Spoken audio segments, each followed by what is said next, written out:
అందరికీ praise the lord. ఈరోజు మనము నిర్గమకాండము 33వ అధ్యాయాన్ని ధ్యానం చేసుకుందామండి.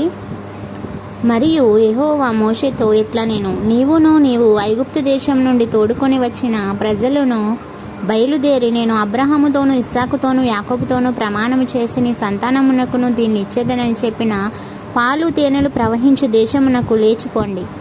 నేను నీకు ముందుగా దూతను పంపి కానానీయులు, అమోరీయులు, హిత్తీయులు, పెరిజ్జీయులను, హివ్వీయులను, యోబూసీయులను వెళ్ళగొట్టెదను. మీరు లోబడనొల్లని ప్రజలు గనుక నేను మీతో కూడా రాను, త్రోవలో మిమ్మును సంహరించదనేమో అని మోషేతో చెప్పెను.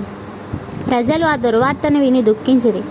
ఎవడును ఆభరణములను ధరించుకొనలేదు. కాగా యెహోవా మోషేతో ఇట్లా నీవు ఇశ్రాయేలీలతో మీరు లోబడనొల్లని ప్రజలు ఒక క్షణమాత్రము నేను మీ నడుమకు వచ్చి మిమ్మును నిర్మూలము చేసేదను గనుక మిమ్మును ఏమి చేయవలెనో అది నాకు తెలియనట్లు మీ ఆభరణములను మీ మీద నుండి తీసివేయుడి అని చెప్పమనేను. కాబట్టి ఇశ్రాయేలీయులు హోరేబు కొండనొద్ద తమ ఆభరణములను తీసివేసిరి.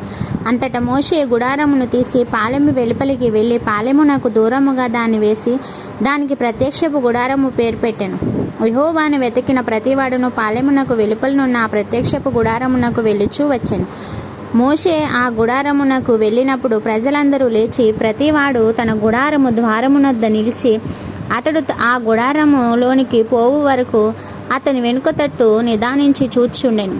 మోషే ఆ గుడారములోనికి పోయినప్పుడు మేఘస్తంభము దిగి ఆ గుడారము ద్వారమునొద్ద నిలువగా యెహోవా మోషేతో మాట్లాడుచుండెను. ప్రజలందరూ ఆ మేఘస్తంభము ఆ గుడారపు ద్వారమును నిలుచుట చూచి లేచి ప్రతివాడును తన గుడారమందు నమస్కారం చేయుచుండిరి.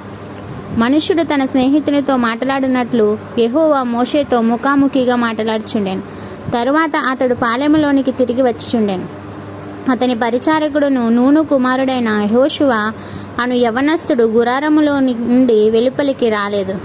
మోషే యెహోవాతో ఇట్లా చూడుము, ఈ ప్రజలను తోడుకొని పొమ్మని నీవు నాతో చెప్పుచున్నావు గాని నాతో ఎవరిని పంపెదవో అది నాకు తెలియలేదు. నేను నీ పేరును బట్టి నిన్ను ఎరిగి ఉన్నాననియు నా కటాక్షము నీకు కలిగినదనియు చెప్పితివి కదా. కాబట్టి నీ కటాక్షము నా ఎడల కలిగిన ఎడల నీ కటాక్షము నా ఎడల కలుగునట్లుగా దయచేసి నీ మార్గమును నాకు తెలుపుము. అప్పుడు నేను నిన్ను తెలుసుకొందును. చిత్తగించుము, ఈ జనము నీ ప్రజలే కదా అనేను. అందుకు ఆయన నా సన్నిధి నీకు తోడుగా వచ్చును, నేను నీకు విశ్రాంతి కలుగ చేసేదనగా మోషే నీ సన్నిధి రాని ఎడల ఇక్కడి నుండి మమ్మును తోడుకొని పోకుము. నా ఎడలను నీ ప్రజల ఎడలను నీకు కటాక్షము కలిగినదని దేని వలన తెలియబడును? నీవు మాతో వచ్చుట వలనే కదా.